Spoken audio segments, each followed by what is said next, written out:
Hi everyone, welcome to Play Hooky with me. My name is Roz, and in today's video I want to share how to design your own corner-to-corner graph.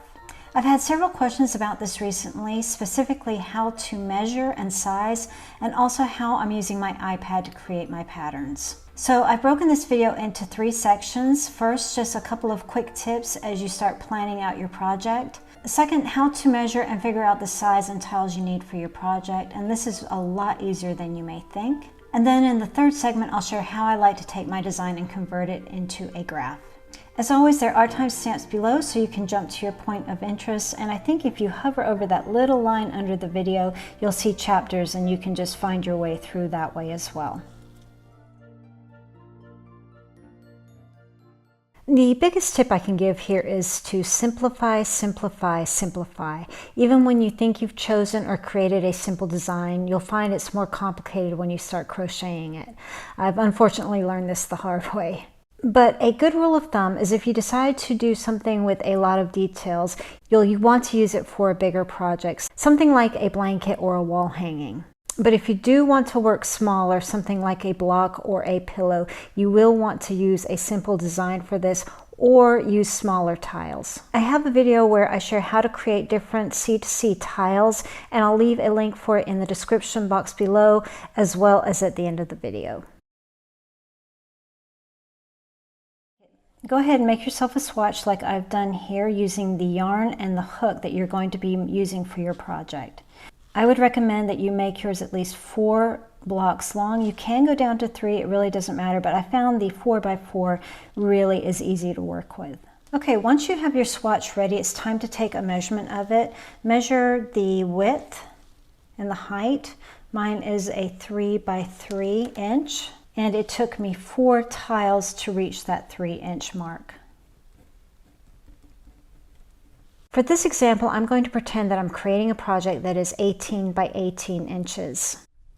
What we first want to do is we want to figure out how big on the average are our little tiles. What I'm going to do is I'm going to divide my 4 tiles into the 3-inch.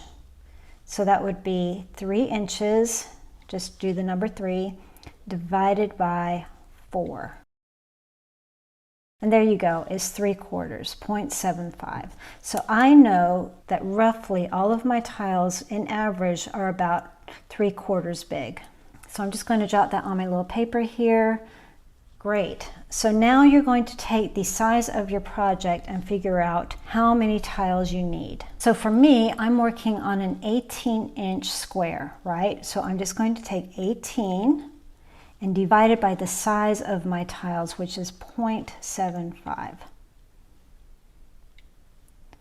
And for me, that is 24. So this is telling me that my rows are going to be 24 tiles along, and then so is my height, because my height is 18 inches also. If I was doing something with a rectangle, I would do the same thing. Let's say it was going to be 24 inches long, then I would divide that by 0.75. And then I would get the height. So then I would know the width was 24 and my height was 32. But mine is a perfect square, so I'm going to be doing 24 for the width and 24 for the height.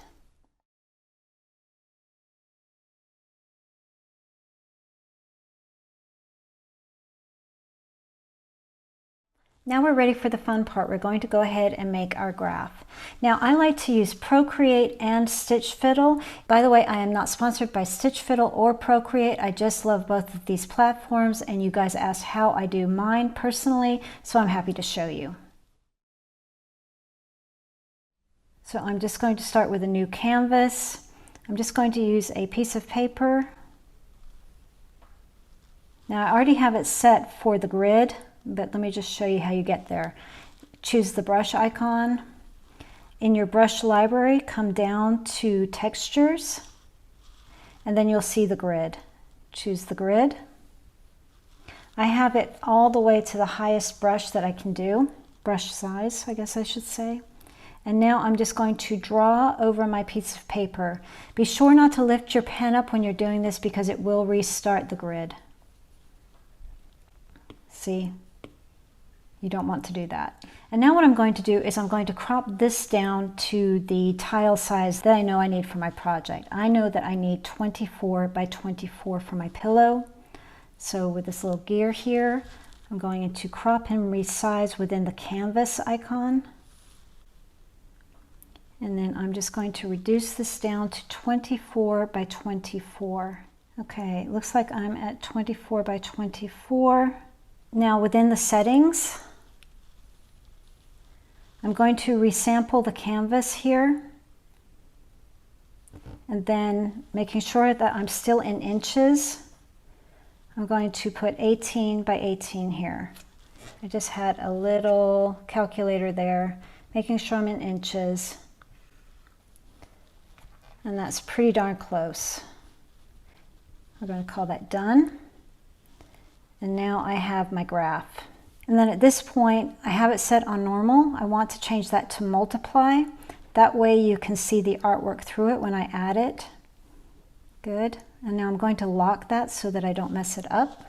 Now at this point, what you could do, maybe you want to sketch and design. At this point, what I would do is just create a layer, put it underneath, move it up, and now it's on top. And then I would just, on this layer here, I would just start sketching and drawing, and then this way you can kind of design your artwork. But I have a piece of artwork that I want to bring in that I already did earlier, so I'm just going to insert a photo. Perfect. I already have it the right size. I had already created this artwork earlier in here at 18 by 18 as well. So it looks pretty good to me. So what I'm going to do is I'm going to put it under the grid, and I had the grid on multiply, so now I can see my tiles, right? Now once I've done this, I can stay in here and continue to color in the squares to look more like a pixel graph for my C2C. But I prefer to use this more for just designing the picture with the measurements in mind. So this is when I feel like, okay, I'm ready to take this into Stitch Fiddle. I go ahead and turn off my graph layer because I don't want to take that into Stitch Fiddle with me. I'm going to go now and save my fox. Now I'm already in Stitch Fiddle, but if you were brand new to Stitch Fiddle, you would just create an account, and that simply means you would just provide your email address or your Facebook account and it would automatically sign you in. So I go over here, create a new chart. As you can see, we have all these kind of options, but I'm choosing crochet, corner to corner. You have two choices here.